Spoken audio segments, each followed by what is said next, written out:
সুপ্রিয় দর্শক, আমন্ত্রণ জানাচ্ছি চ্যানেল 24 এর সাপ্তাহিক নিয়মিত আয়োজন জিসকা প্রেজেন্টস পিউলি মেডিকেল 24 অনুষ্ঠানে আজকের পর্বে আপনাদের সাথে আছি আমি ডাক্তার সিফাত রহমান। প্রিয় দর্শক, আমাদের আজকের পর্বে আলোচনার বিষয়বস্তু হচ্ছে জয়েন্ট ইনজুরি, আর্থ্রাইটিস এবং করণীয়। আমাদের সাথে আজকে স্টুডিওতে উপস্থিত আছেন আমাদের দেশে অত্যন্ত খ্যাতনামা একজন চিকিৎসক, আমাদের আজকের আমন্ত্রিত অতিথি ডাক্তার GM জাহাঙ্গীর হোসেন, সহযোগী অধ্যাপক অর্থোপেডিক সার্জারি, নিটোর, ঢাকা। প্রিয় দর্শক, আমাদের এই আয়োজনটি সরাসরি সম্প্রচারিত হচ্ছে। আমাদেরকে টেলিফোনে আপনারা জয়েন্ট ইনজুরি, আর্থ্রাইটিস বা হাড়ের বিভিন্ন সমস্যা নিয়ে যে কোনো প্রশ্ন করতে পারছেন, কথা বলতে পারছেন আমাদের বিশেষজ্ঞ চিকিৎসকের সাথে। যেই নাম্বারটিতে ডায়াল করতে হবে সেটি টিভি স্ক্রলে একটু পরপর দেখতে পাচ্ছেন। স্যার, আপনাকে আমন্ত্রণ জানাচ্ছি। স্যার, ধন্যবাদ আপনাকে। স্যার, আমরা জয়েন্ট ইনজুরি নিয়ে কথা বলবো আজকে। মোটামুটি খুবই কমন সমস্যা যদি আমি বলি, যে প্রায় প্রতিটা বয়সের মানুষ জীবনের কোনো না কোনো সময়ে জয়েন্ট ইনজুরিতে পড়তে পারে, এবং পাশাপাশি আর্থ্রাইটিস, যেটা একটু বয়স্কদের রোগ বলেই আমরা মনে করি। এই দুটো বিষয় নিয়েই আজকে আপনার সাথে বিস্তারিত আলোচনা করব। স্যার, শুরুতে জানতে চাচ্ছি যে জয়েন্ট ইনজুরি আমরা বলছি, সাধারণত কি কি ধরনের ইনজুরি হয়ে থাকে? ধন্যবাদ আপনাকে। জয়েন্ট ইনজুরি আপনি অলরেডি বলেছেন, ছোট থেকে বড় যে কোনো সময় যে কেউ এতে ভুগতে পারে। তা প্রথম যদি আমরা ধরি জয়েন্ট ইনজুরি, সেটা হইতে পারে আঘাত। এই সরাসরি আঘাত হইতে পারে, আঘাতজনিত কারণ, সেটা খেলতে গিয়ে আঘাত কিংবা যে কোনো রোড ট্রাফিক অ্যাক্সিডেন্টে যে কোনো ধরনের আঘাতে হইতে পারে, এই ইনজুরি হয়। আবার যেটা হলো কিছু কাজ আছে, যেমন রোগের কারণে আমাদের জয়েন্ট ইনজুরি হয়ে থাকে, বিভিন্ন ধরনের রিউমাটয়েড আর্থ্রাইটিস, অস্টিও আর্থ্রাইটিস, এগুলাতে কাজে জয়েন্ট ইনজুরি হয়ে থাকে। ইভেন ধরেন যে ইনফেকশন, এই ইনফেকশনের কারণে জয়েন্টে একটা ইনজুরি হয়ে থাকে। তাছাড়া আমরা যারা প্রফেশনাল বা একই কাজ বারবার করি, পেশাগত কাজ, যে সবসময় ওজন তুলে, এই ভার উত্তোলন করে, হাত মাথার উপর নিয়ে কাজ করে, এবং ইভেন যারা মনে করেন হাত উপরে নিয়ে খেলাধুলা করে, বাস্কেটবলে, তাদের এইটা দীর্ঘদিন এই ব্যবহারের কারণেও একটা এই ইনজুরি হয়, সেই কারণেও জোড়ায় একটা আঘাত হয়ে থাকে। এছাড়া যে টিউমার হোক, ইনফেকশন হোক, এগুলার কারণেও জোড়ায় বিভিন্ন ধরনের আঘাত হয়ে থাকে। সবচেয়ে বেশি কোনটা আপনারা পান? সবচেয়ে বেশি ইনজুরি হয় একটা হচ্ছে, এক সাইডে হলো ধরেন মধ্যম এজ বা ইয়াঙ্গার এজ গ্রুপে, তাদের হলো ট্রমাটিক জয়েন্ট ইনজুরি, মানে আঘাতের কারণে।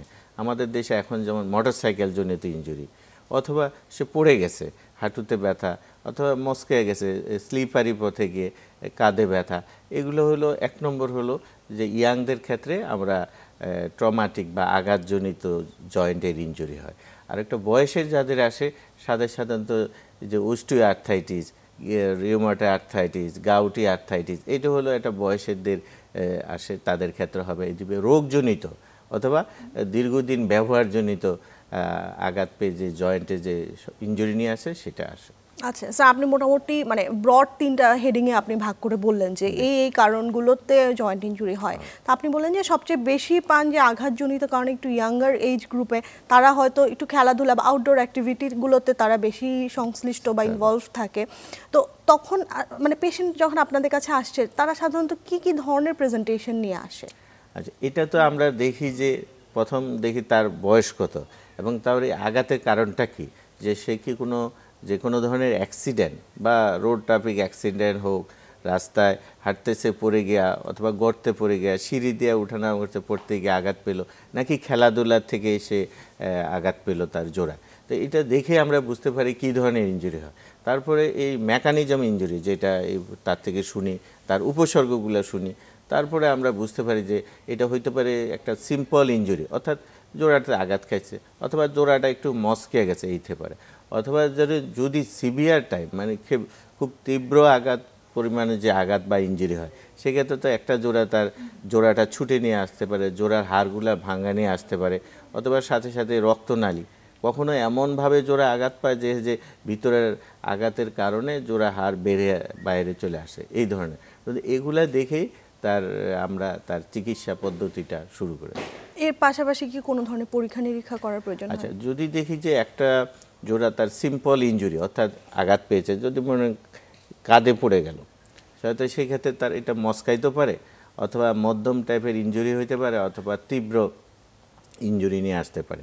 সেক্ষেত্রে আমরা ক্যাটাগরি করে, আমরা ভাগ করে তার চিকিৎসাটা শুরু করি। যদি সিম্পল একটা ইনজুরি, যে মস্কাইছে, হাঁটু মস্কাইতে পারে, গোড়ালি মস্কাইতে পারে, ব্যাক পিছনে কোমর মস্কাইতে পারে, সেক্ষেত্রে আমরা তাকে যে উপসর্গ নিয়ে আসবে, ব্যথা, নড়াচড়া করতে অসুবিধা, দাঁড়াইতে বা উঠতে বসতে অসুবিধা, এই ধরনের উপসর্গগুলো নিয়ে আসলে তাকে আমরা রেস্টে কিছু হয়তো একটা সিম্পল এক্সরে করতে দিই।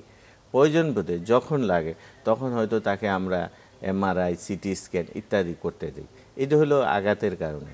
যদি আমরা বুঝি যে সে তার জয়েন্টটা যে কোনো ধরনের আর্থাইটিস বা অন্য কোনো রোগের কারণে তার ইনজুরি হচ্ছে, সেক্ষেত্রে ওই রোগ সম্পর্কিত যে পরীক্ষা নিরীক্ষা, রক্ত বা অন্য কোনো পরীক্ষা, ওই স্পেসিফিক পরীক্ষাগুলো করে তাকে আমরা তার চিকিৎসার জন্য ওই দিকে আগে যাই। কিভাবে কি পরীক্ষা? যাদের বয়স কম বা অল্প বয়সী যে গ্রুপটা আছে তাদের কি সাধারণত কোনো রোগের জন্য ইনজুরি হয়? হ্যাঁ, যাদের অল্প বয়স তাদের আছে কিছু জয়েন্ট ইনজুরি হতে পারে। যেমন অল্প বয়স্কের এক ধরনের আর্থাইটিস হয়, এদের রিউমাটো আর্থাইটিসও হতে পারে, আবার গাউটি আর্থাইটিসও হতে পারে। অল্প বয়স্ক যেমন ছোটদের, এদের ইনফেকশন হয়। ইনফেকশনের জয়েন্টের বা জয়েন্টের সাথে কাছাকাছি যে হাড় থাকে সে হাড়ের ইনফেকশন হয়, অস্টিওমাইলিটিস হয়, তার জন্য জয়েন্ট ইনজুরি হতে পারে। তার যদি কোনো টিউমার যদি হয় সেক্ষেত্রে তার জয়েন্ট ইনজুরি হতে পারে। যে আঘাতের কারণেও ছোটদের জয়েন্ট ইনজুরি হতে পারে। স্যার, অনেকের তো একটা ভয় কাজ করে যে একবার তার কোনো আঘাত হয়েছে মানে তাকে বাকি জীবন আসলে মানে খুবই ডিসেবল একটা জীবন কাটাতে হবে, এই ধরনের বিভিন্ন ধরনের চিন্তা বা অমূলক ভয় ভীতি মানুষের মনে কাজ করে। তো এই বিষয়টা নিয়ে আপনি কি বলবেন? আচ্ছা, যেটা এই যে ভয় ভীতি, অ্যাকচুয়ালি যে যদি কেউ আঘাত পায়, আমরা তো ওই প্রথমে আমরা যে এটাকে ক্যাটাগরি করি যে তার আঘাতটা অল্প না মধ্যম নাকি তীব্র। যদি অল্প মধ্যম আঘাতে যেগুলা হয় সেগুলা সাধারণত প্রাথমিক চিকিৎসা বা চিকিৎসকের শরণাপন্ন হলে কিছু একটা সময় রেস্ট করার পরে তারপর ব্যায়াম করলে বা ফিজিওথেরাপি নিলে সে স্বাভাবিক হয়ে যায়। কিন্তু আমরা যখন দেখি যে একটা জয়েন্টের সেই লিগামেন্ট ইনজুরি হয়েছে, একটা লিগামেন্ট আমরা যদি মনে করি হাঁটুর মধ্যে অনেক ধরনের লিগামেন্ট থাকে, সেতে cruciate ligament, anteroposterior, collateral ligament, meniscus. এখন এগুলা যদি ছেঁড়া থাকে, এগুলাকে যদি আমরা আর্লি অবস্থাতেই তার ডায়াগনোসিস করে এবং তাকে যদি অ্যাপ্রোপ্রিয়েট চিকিৎসা দিতে চাই, তাহলে ভবিষ্যতে তার কোনো জয়েন্টের অসুবিধা হওয়া সাধারণত হয় না এবং আর্থাইটিস বা জয়েন্টের বড় ধরনের ক্ষতি থেকে সে বাঁচতে পারবে। আমরা কিন্তু এই যে চিকিৎসা নিয়ে বিভিন্ন অপচিকিৎসাও আমরা কিন্তু দেখতে পাই, বিশেষ করে গ্রামে গঞ্জে দেখা যায় যে কোনো একটা আঘাতজনিত কারণে কবিরাজের কাছে গেল, সেখানে যাওয়ার পর হয়তো খুব শক্ত করে হাতটা বা পাটা যেই জায়গাটা ইনজুর্ড হলো সেই জায়গাটা বেঁধে দেয়, এই ধরনের বিভিন্ন ধরনের মিসম্যানেজমেন্ট কিন্তু আমরা দেখি। তো এই রোগীগুলো আসলে পরবর্তীতে নিশ্চয়ই কমপ্লিকেশন নিয়ে আপনাদের কাছে আসে, তো সেই বিষয়টি নিয়ে স্যার কিছু বলবেন? হ্যাঁ, এই যে আপনি যে কথাটা বলছেন 100% সত্যি কথা। এখনও এই যে 21 শতকের পৃথিবীতে এইসব আমরা এখনও রুগী পাই যে যারা বোন সেটার আছে, তাদের কাছে মেল ট্রিটেড হয়ে রুগীরা আসে। অনেক সময় দেখা যাচ্ছে আমাদের এটা কনির জোড়া ছুটে গেল, এটাকে তারা লতা পাতা, হাড় ভেঙে গেল, এখানে লতা পাতা বেঁধে তারপর জোড়াটা এমন সিরিয়াস অবস্থা আসে, ফুলে যায়, রক্ত চলাচল বন্ধ হয়ে যায়। পরে আমাদের কাছে এসে যখন আসে দেখা যাচ্ছে তার এই হাতটা আর সেভ করা যাচ্ছে না, তখন আলটিমেটলি তাকে অপারেশন করে, এইটা যেহেতু অলরেডি মরে গেছে এটাকে ফেলে দিতে হয়। কিন্তু এই রুগী যদি যখন একটা হাড় ভেঙে যায়, যখন একটা জোড়া ছুটে যায়, এটা যদি ততক্ষণ না ঠিকমতো ম্যানেজমেন্ট করলে তো তার চিকিৎসাটা সঠিক হলো না। এই জন্য কত কমপ্লিকেশান নিয়ে আসে, সেই কমপ্লিকেশানও আমরা এদেরকে ম্যানেজ করতে হয়। সুতরাং আমাদের থাকবো যে কেউ যে ঠিকমতো হাড় ভাঙা বা জোড়া ছুটা বা ভিতরে লিগামেন্ট ইনজুরি, এগুলো যতই হোক না কেন একজন উপযুক্ত চিকিৎসকের শরণাপন্ন হতে হবে, তার উপদেশ মতো চললে সে মানে অঙ্গহানির মতন মানে ভয়াবহ কমপ্লিকেশনও তার হতে পারে, মানে শুধুমাত্র তার মিসম্যানেজমেন্টের কারণে। স্যার, যদি এই ধরনের কোনো অ্যাক্সিডেন্টাল কেস আসলে ঘটে তখন আসলে আশেপাশের মানুষের করণীয় কি, মানে তাকে মানে প্রাথমিক যে রেসপন্সটা সেটা কেমন হওয়া প্রয়োজন? এটাকে আমরা বলি এই ধরনের আমাদের যে কোনো ট্রমা বা আঘাতে বা অ্যাক্সিডেন্টের পরে আমাদের কতগুলো প্রোটোকল আছে যারা আমরা অর্থোপেডিক বা অন্যান্য সার্জারির ক্ষেত্রেও। যেমন প্রথম হলো যে ভিকটিম বা তার যে আঘাত পেল বা কোন অঙ্গে আঘাত পেল তাকে সাবধানতা ওই স্পট অফ ইনজুরি থেকে সরাইতে হবে এবং সেটা সাবধানতার সাথে সরাইতে হবে। সে কি ঘাড়ে আঘাত পেয়েছে না মেরুদণ্ডেতে আঘাত পেয়েছে অথবা হাতে পেয়েছে, কোটি জোড়ায় অনুযায়ী তাকে ওইভাবে একটা সুষ্ঠুভাবে সরাইতে হবে। অ্যাকচুয়ালি 2 থেকে 3 জনে ওখানে অনেক সময় দেখা যায় রুগীরা টান দেয়, টান একটু দিয়ে বাঁকা হয়ে গেছে, জয়েন্টটাকে সোজা করার চেষ্টা করে। এই ক্ষেত্রে আমাদের দেখতে পাই যে অল্প ইনজুরি ছিল, টানের সাথে একে পুরাটুকু ইনজুরি হয়ে যায়, সেক্ষেত্রে রক্তনালী ইনজুরি হয়ে যেতে পারে, জোড়া ছুটে যেতে পারে, হাড় অল্প ভাঙা ছিল পুরাপুরি ভেঙে যেতে পারে। এই জন্য আমাদের উপদেশ হয় যে যেভাবে আছে ঠিক ওইভাবে রেখে দ্রুত তাকে নিকটবর্তী হাসপাতালে শিফট করতে হবে, নিয়ে যেতে হবে ইমার্জেন্সিতে। অথবা কখনো একজনের সম্ভব না, তাকে অ্যাটলিস্ট 2 থেকে 3 জনে ওই অবস্থায় ধরে কিছু সাপোর্ট দিয়ে দ্রুত নিকটবর্তী যদি হাসপাতালে নিয়ে যায়, তাহলে সে মারাত্মক ক্ষতি থেকে উদ্ধার পাবে, রেহাই পাবে। এবং হাসপাতালে ইমার্জেন্সিতে চলে গেলে সেখানে তো উপযুক্ত চিকিৎসাটাই পাবে, প্রয়োজন হবে স্যালাইন দিতে হবে, রক্ত দিতে হবে, যেখান থেকে ব্লিডিং হলে সেখানে ড্রেসিং করবে, তারপরে দ্রুত এক্সরে বা যেটা প্রয়োজন সেটা করে তাকে ওইভাবে আগাবে চিকিৎসা দেওয়ার জন্য। তার মানে আশেপাশে মানুষদের আসলে মূল কর্তব্য হচ্ছে যে তাকে সেফলি মানে নিরাপদে তাকে হাসপাতালে পৌঁছে দেওয়া, যে কোনো ধরনের ইনজুরি বা যে কোনো ট্রমাটিক সিচুয়েশনের পরে। আমরা আর্থ্রাইটিস নিয়ে কথা বলছি যে আর্থ্রাইটিস শব্দটা তো আমরা মোটামুটি পরিচিত একটা শব্দ, রোগীদের কাছেও আমার মনে হয় যে পরিচিত শব্দ, কিন্তু আসলে আর্থ্রাইটিস বলতে আপনারা চিকিৎসকদের ভাষায় আপনারা এটাকে কিভাবে সংজ্ঞায়িত করবেন? অ্যাকচুয়ালি আমরা আর্থ্রাইটিস যদি বলি, আর্থ্রাইটিস হলো জয়েন্টের প্রদাহ। এখন এই প্রদাহটা বহু কারণে হয়ে থাকে এবং এই আর্থ্রাইটিসের কারণে দেখা যাচ্ছে যে জোড়াটাতে ব্যথা হয়, জোড়াটা ফুলে যায়, অনেক সময় লাল হয়ে যায়, তারপর স্বাভাবিক নড়াচড়াটা কমে যায়, আলটিমেটলি তার জোড়ার কার্যক্ষমতা কমে যায়। তো এই ধরনের সমষ্টিগতভাবে আমরা তাকে বলি অ্যাকচুয়ালি আর্থ্রাইটিস, জয়েন্টের বা ব্যথা বা প্রদাহ। এবং এটা অনেক ধরনের আর্থ্রাইটিস হয় এবং এক এক ক্ষেত্রে এক এক রকমের উপসর্গ নিয়ে প্রেজেন্ট করে আমাদের কাছে। আর্থ্রাইটিসের পিছনে কারণগুলো কি কি? আর্থ্রাইটিসের কারণ পিছনে আছে কিছু, যেমন আমরা বলি যে যেমন রিউমাটয়েড আর্থ্রাইটিস। রিউমাটয়েড আর্থ্রাইটিস এই ক্ষেত্রে কি হয়, শরীরের নিজের যে রোগ প্রতিরোধক ক্ষমতা সেটাই নিজের শরীরের টিস্যুর এগেনস্টে, কোষের এগেনস্টে কাজ করে, তখন এটা জয়েন্টের প্রদাহ শুরু করে দেয়। আর যেটা ধরেন সবচেয়ে বেশি হয় বয়সেদের অস্টিও আর্থ্রাইটিস, এই ক্ষেত্রে দেখা যাচ্ছে জয়েন্টের যে দুই হাড়ের মাঝখানে তরুণাস্থি থাকে, মসৃণ একটা স্মুথ গ্লাইডিং মুভমেন্ট, সেটা ড্যামেজ হয়। সেটা হওয়ার বহু কারণ হতে পারে, যেমন বয়সের কারণে ব্যবহারজনিত বয়সের সাথে সাথে ক্ষয় হতে থাকে, তার জন্য হয়। তারপর যে কোনো যদি আঘাতে হইতে পারে, সেই আঘাতে যদি তার লিগামেন্ট ইনজুরি, তার জয়েন্টের এরকম তরুণাস্থি ইনজুরি হয়, তাহলে সে আঘাতে জন্য তার অস্টিও আর্থ্রাইটিস হয়। তারপরে আরও কিছু আছে যেটা বংশানুক্রমিক হতে পারে, মানুষের খাওয়া দাওয়ার কারণে হতে পারে। এখন আমি তারপর ওই যে প্রফেশনালগত পেশাগত আমি কি করলাম সেই কারণে হইতে পারে, এইটা হলো অস্টিও আর্থ্রাইটিস। তারপরে হলো কিছু যেমন খাদ্যে গাউটি আর্থ্রাইটিস বলি, যেমন রক্তে ইউরিক অ্যাসিড লেভেল বেড়ে গেলে আমাদের গাউটি আর্থ্রাইটিস হয়ে থাকে। তারপরে ইনফেকশন হইলে আমাদের জয়েন্টে ইনফেকটিভ আর্থ্রাইটিসের কারণ হতে পারে, যেমন যেটা আছে পায়োজেনিক ইনফেকশন বাচ্চাদের বেশি হয়, আবার ওল্ড এজেও হয়। আবার দেখা যাচ্ছে আমরা টিউবারকুলার আর্থ্রাইটিস পাই, মানে টিবি, যক্ষার ইনফেকশন ও জয়েন্টে আর্থ্রাইটিস হয়, মানে বোন টিবি বলে আমরা জানি। বোন টিবি হয় বোনে, তারপর জয়েন্টে জয়েন্ট টিবি হতে পারে। তো স্যার, এই যে এতগুলো রোগের নাম বললেন আপনি বা এতগুলো কারণ বললেন, তো এগুলো যদি আর্লি ডিটেকশন করা হয়, প্রাথমিক শনাক্ত করা হয়, সেক্ষেত্রে কি রোগীর ট্রিটমেন্টের আউটকামটা কি ভালো হয়?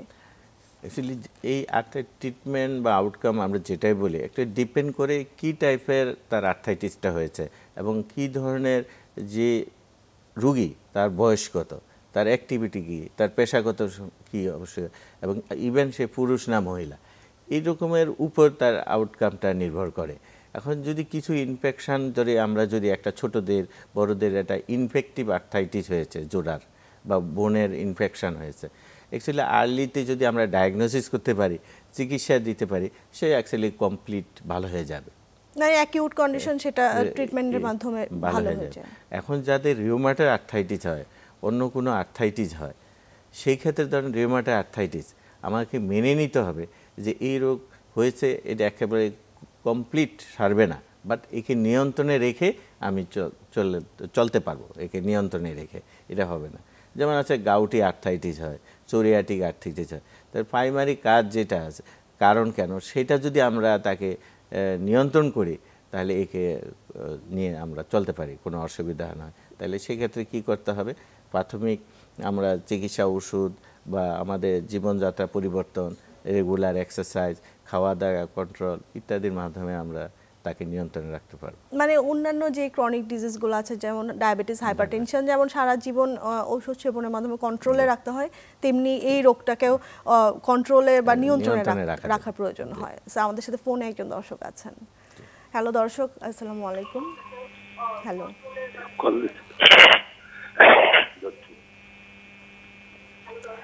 দর্শক, আপনার টেলিভিশনের ভলিউম কমিয়ে আমাদেরকে প্রশ্নটি করুন। ম্যাডাম আসসালামু আলাইকুম। ওয়ালাইকুম আসসালাম। আমরা শুনতে পাচ্ছি, দর্শক আপনার প্রশ্নটি করুন। ওয়ালাইকুম আসসালাম। আমি লালমনিরহাট হাতিবান্ধা থেকে বলছি। প্রশ্নটা হচ্ছে ওই হাতের মোটরসাইকেলের অ্যাক্সিডেন্ট জয়েন্ট উপরে যে মাজা জয়েন্টটা অর্থোপেডিক ডাক্তারকে দেখার পরও ব্যথাটা কমছে কিন্তু সাইডটা আছে না, এটার কি? আপনার কোনো প্রশ্ন থাকলে ওনাকে করতে পারেন। আপনার কোন জয়েন্ট, মাজা নাকি কাদের জোড়ায়, কোনটা জোড়ার কথা বলছেন আপনি? হ্যালো, না না কাঁধে। আচ্ছা, শোল্ডার জয়েন্ট মানে ডাইন হাতে কাঁধে আর কি। বুঝতে পারছি। ঠিক আছে, মানে আপনি এখনো সাচ্ছেন না, বুঝতে পারছি। আমাদের আলোচনার মধ্যে আপনি উত্তরটা পেয়ে যাবেন। আচ্ছা, ওনার প্রশ্নের উত্তরটা স্যার আমরা যেটা উনি বলছে যে আঘাত পাইছে মোটরসাইকেল চালাইতে কাঁধে, চিকিৎসা নিয়েছে, ভালো হচ্ছে না।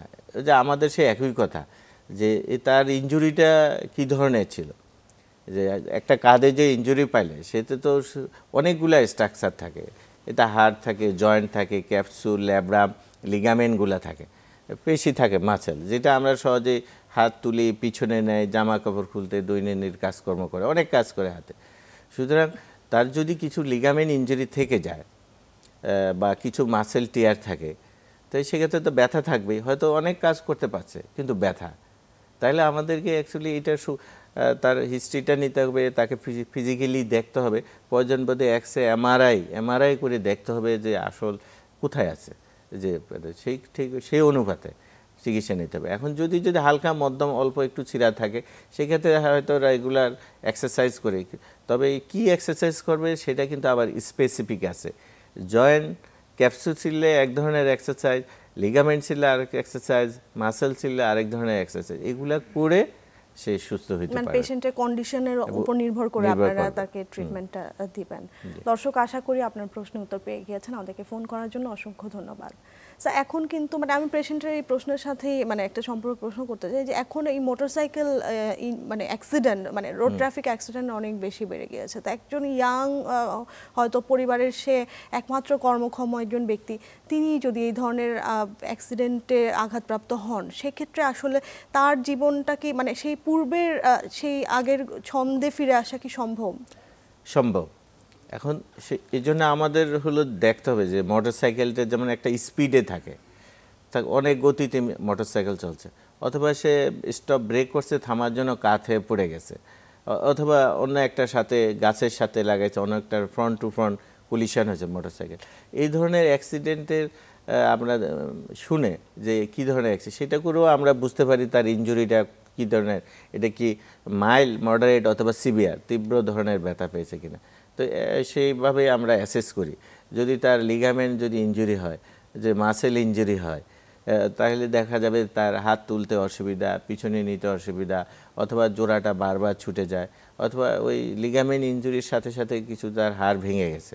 এই জন্য প্রথম দিকে আসলে যদি তার সিভিয়ার ইনজুরি থাকে, সেগুলা যদি আমরা স্টেপ বাই স্টেপ চিকিৎসা দেই, ঠিক একই কথা, যদি প্রথমে কনজারভেটিভ, তারপরে ফিজিওথেরাপি, ব্যায়াম, যদি প্রয়োজন বোধে লাগে আমরা সেক্ষেত্রে হয়তো যদি সার্জিক্যাল ইন্টারভেনশন প্রয়োজন হয়, আজকাল যেমন আমরা না কেটে সার্জারি করে থাকি, জোড়া কাটি না, হাঁটু, কাঁধ, এগুলোর ভিতরে লিগামেন্ট, মাসেল টিয়ার হলে আমরা আর্থ্রোস্কোপির সাহায্যে ছোট 2টা ছিদ্র করে এইটার ভিতরে লিগামেন্ট, ল্যাব্রাম, ক্যাপসুল রিপেয়ার করি। তারপর একটা সময় পরে তারা এক্সারসাইজ বা ফিজিওথেরাপি করে তার স্বাভাবিক অবস্থায় ফিরে যেতে পারবে। তবে টাইম লাগে যদি সিভিয়ার ইনজুরি হয়, কিন্তু মোস্ট অফ দ্য কেসে সে কনজারভেটিভে ভালো হয়ে যায়। ব্যায়াম আচ্ছা ইত্যাদি। স্যার, আপনি আর্থ্রোস্কোপিক সার্জারির কথা বললেন যে এখন অনেক ধরনের আধুনিক সার্জারি আপনারা করছেন, তা আপনি যেখানে কর্মরত আছেন নিটোর, সেখানে কি এই সুযোগ সুবিধাগুলো বা এই সার্জারি ব্যবস্থাগুলো সাধারণ মানুষের জন্য আছে? হ্যাঁ, নিটোরে আমাদের যে আর্থ্রোস্কোপি সার্জারি, বিশেষ করে আমরা কাঁধের আর্থ্রোস্কোপি সার্জারি, হাঁটুর আর্থ্রোস্কোপি সার্জারি, এই ধরনের সার্জারিটা দিয়ে থাকে যারা এই হাঁটুর সমস্যা বা কাঁধের সমস্যায় ভুগে। এই ধরনের এই দুইটার সমস্যার আর্থ্রোস্কোপিক সার্জারি আমরা দিয়ে থাকি। রেগুলার হাঁটুর লিগামেন্ট ইনজুরি, মেনিসকাস ইনজুরি, কাঁধের মাসেল টিয়ার বা লিগামেন্ট টিয়ার বা জোড়া বারবার ছুটে যায় কাঁধের, এগুলা আমরা নিটোরে রেগুলার আমরা এই সার্ভিসটা দিয়ে থাকি। মানে যে কোনো রোগীদের জন্য এই সার্ভিসগুলো অ্যাভেলেবেল আছে নিটোরে।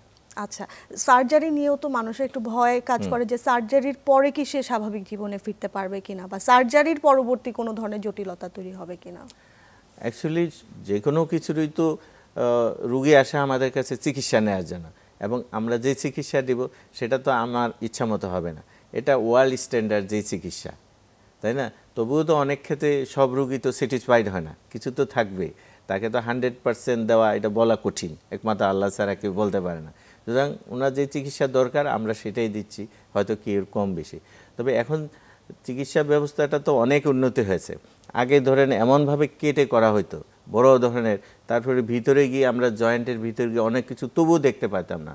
কিন্তু এখন যে আর্থ্রোস্কোপির সাহায্যে আমরা একটা জোড়ার প্রতিটা পয়েন্টে পয়েন্টে দেখতে পাই, একটা জোড়াকে একটা চতুর্দিক থেকে দেখতে পাই, সুতরাং কোনো কিছু মিস হওয়ার স্কোপ থাকে না, এবং প্রতিটা জিনিসের চিকিৎসা দিয়ে থাকি। লিগামেন্ট রিপেয়ার করা, ক্যাপসুল রিপেয়ার করা, মাসেল রিপেয়ার করা, যেটা আগে সম্ভব হতো না, অনেক দিন হাসপাতালে থাকতো কেটে অপারেশন করার জন্য, তার ইনফেকশন হওয়ার চান্স থাকতো, রক্তক্ষরণ হতো, রক্ত দিতে হতো, হাসপাতালে বেশি দিন থাকতে হতো। কিন্তু এখন তো যেদিন ভর্তি হয় রুগী ওই দিনে অপারেশন করা হয়, পরদিন চলে যায়, ছোট 2-3টা ছিদ্রের মাধ্যমে। এখানে কোনো রক্তক্ষরণের হয় না, রক্ত দিতে হয় না, মিনিমাল ইনভেসিভ প্রসিডিউরের মাধ্যমে। ইনফেকশন রেট 0, ইনফেকশন নাই এই অপারেশনে। সুতরাং এটাতে এখন অনেক ভয়ও কমে গেছে, এবং এটা মানে আমাদের অনেক পরিবর্তন এসে গেছে চিকিৎসা ব্যবস্থায়। সুতরাং এবং রুগীরাও আজকাল তো স্বাভাবিক, সবাই কিন্তু নেট থেকে পেপার ডাউনলোড করে নিয়ে আসে আমাদের কাছে, রোগীরাও ইনফর্মড, তারাও ইনফরমেশন নিয়েই আপনাদের কাছে আসে, যে বলে যে আমার স্যার এই লিগামেন্ট ইনজুরি, তার উপসর্গের কথা বলে না, আইসা পেপার দেখে বলে আমার এই লিগামেন্ট ইনজুরি হয়েছে, এটা চিকিৎসা হয়েছে। আমরা জিজ্ঞেস করি আপনার অসুবিধাটা কি, বলে না মানে আমার লিগামেন্ট ইনজুরি। সুতরাং রুগীরাও অনেক এগিয়ে আসছে এই চিকিৎসা ব্যবস্থা। আলোচনা যাদের মানে আগে থেকে জয়েন্টে কোনো সমস্যা আছে, দেখা যায় যে তাদের ব্যথা বেদনাটা বেড়ে যায়। বিশেষ করে আমরা আমাদের পরিবারের যারা একটু বয়স্ক সদস্য আছেন তাদের মুখে কিন্তু শুনি যে শীতের সময়টাতে ব্যথাটা বেড়ে গেছে। তো এর পিছনে আসলে কারণটা কি? যে শীতকালে যেটা হয় আমাদের প্রথম আসে যে বায়ুর চাপ কমে যায়, ব্যারোমেট্রিক প্রেশার আমরা যেটা বলি, প্রেশার কমে যায়। এই জন্য দেখা যাচ্ছে যে জয়েন্টে যেগুলো আগের থেকে আর্থাইটিস থাকে, প্রদাহ থাকে, সেখানে রক্ত চলাচল অনেকটা কমে যায়। আবার শীতের প্রকোপে স্নায়ু যেগুলো থাকে আমাদের খুবই সেনসিটিভ থাকে, এই জন্য অল্পতেই জয়েন্টের ব্যথা হয়।